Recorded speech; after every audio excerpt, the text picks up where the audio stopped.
السلام عليكم البنات. اليوم جبت لكم مقروط تاع المقله مرمل معسل بالطبع.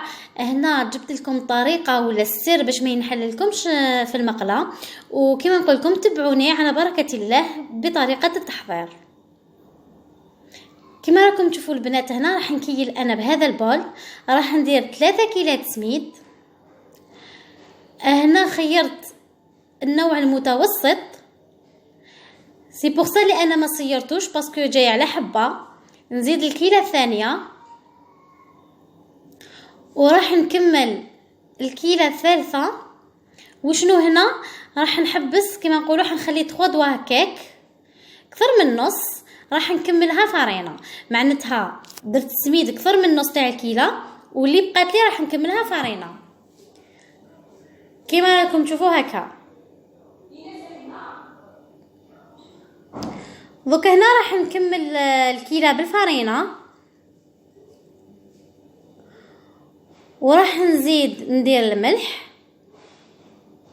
على بالكم باللي المقروط لازم يتملح، اذا ما درنالوش الملح راح يجيكم صامت. وراح نزيد له كمشه تاع السكر. هذه السكر لمسه من عند جداتي الله يرحمها، هي اللي هي اللي كانت تدير له هكا ويجي مقروط بزاف بنين. راح نخلط انا كامل هذو المكونات كما راكم تشوفوا. وضك هنا البنات راح نديروا الكيله تاع السمن تاعو، خلطوه مليح.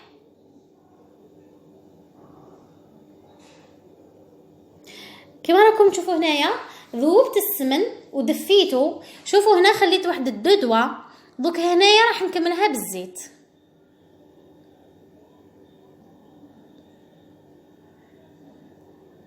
هكذا.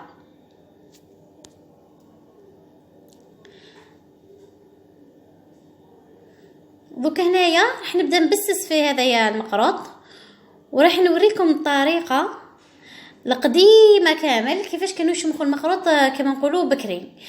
على بالكم المقروط ما لازمش يتعجن باش يجينا مرمل لداخل، باش ما يجيناش معجن. دوك هنا رانا نليمو مليح ولا رانا نبسو فيه هذاك الدقيق. انا هنا راني كما راكم تشوفوا راني بصبحت هي نبسس فيه، ما رانيش نعجن فيه. هذه الطريقه مهمه بزاف باش المقروط تاعنا يتشرب كامل هذاك ليدام تاعو.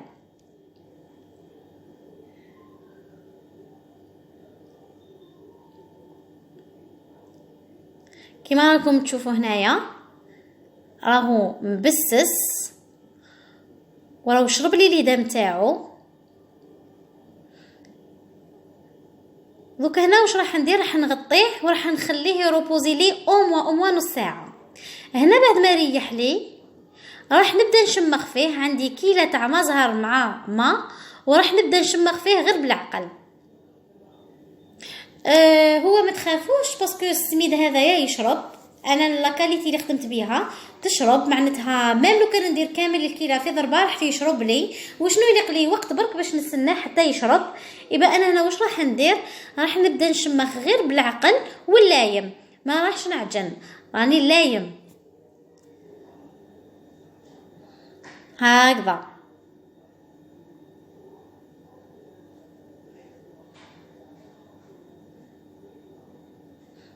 تبعوا مليح الطريقه راح تتحصلوا على نتيجه بزاف مليحه. كاين بزاف بنات في لي كومونتير تاعهم يقولوا لي احنا المقروط المقله نحبوه بصح ينحل لنا، سي بوغ سا لي ما نقدروش نديروه ولا نخافوا نديروه. انا نقول لكم تبعوا طريقه على بالي بلا راح ينجح لكم 100%، وراح تتحصلوا على نتيجه بزاف شابه. هذه هي العجينه تاع المقروط اللي تحصلنا عليها.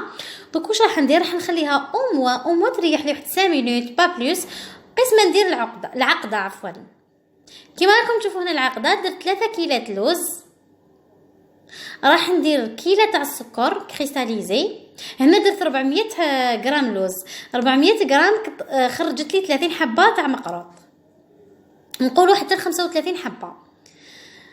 ندير كما نعاود لكم دائما العقده نعاودوها كيف نديروا 3 كيلات لوز مع كيله تاع السكر. دائما نقصوا هذيك 1 دوا تاع السكر باسكو المقروط يتعسل. وراح ندير له، على بالكم باللي المقروط يحب القرفه، راح ندير له القرفه ما نديرلوش لافاني. هنا هنا لاستيس تاع العقده باش ما تخرج الناش وباش الحبه تجينا بيان فيني، راح نشمخها بحبه بيض ونزيد لها المزهر. كاين بزاف في لي كومونتير تاع البنات يحطوا لي بلي البيض ينشف لك العقده ولا يخليها لك يابسه. انا نقول لكم بلي البيض ما راحش يبس العقده، والعقده راح تجينا بزاف طريه لداخل، وراح الحبه دوك تشوفوا تجيني بيان فيني. انا واش راح ندير؟ راح نشمخ بهذيك حبه البيض وراح نزيد له المزهر على جال الريحه تاع المزهر. على بالكم مقروط بلا مزهر راكم عارفين. نعجنها مليح ونسيي هكا نابوي بيان باش هذاك السكر يذوب لي. على بالكم اي عقده لازم نابويو مليح باش هذاك السكر يذوب، ونزيد شويه مزهر حتى نتحصلوا على عقده اللي انا مستحقينها. هكذا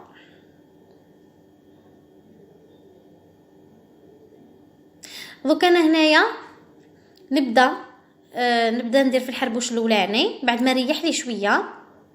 على بالكم المقروط يشرب، عندكم دائما بول فيه مزهر قدامكم، شويه ما وشويه مزهر هكا باش تشمخوا يديكم برك هكذا كما راكم تشوفوا. تشمخوا يديكم وتبداو تسقموا في الحربوش. شوفوا انا كي راني نسقم فيه ما رانيش نعجن فيه. شوفوا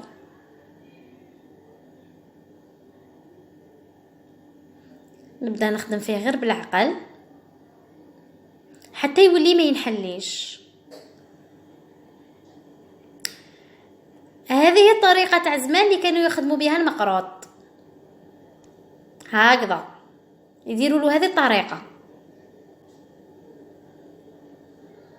انا نخلط بزاف ناس الكبار ونحب ندي نصائح من عندهم، وهذه الطريقه اللي تخلي لك الحربوش تاع المقروط راح يشد روحه. كيما دوكا شوفوا البنات راهو شد روحه، ودوك نبدا نحل فيه باش ندير له العقده في الوسط.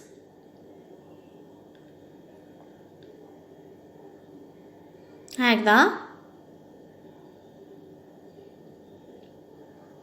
ونجيب العقده تاع اللوز.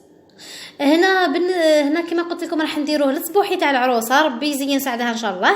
هنا راح ندير لها العقده راني حابه ندير لها هي حباته بالطبع، معناتها حباته معمر اللوز كما راكم تشوفوا. حبه كبيره، معناتها في لي كومونتير كي تقولوا لي حبه راي كبيره ولا، راني نقول لكم هذه طلبيه، معناتها هنايا خدمتو حسب الطلب.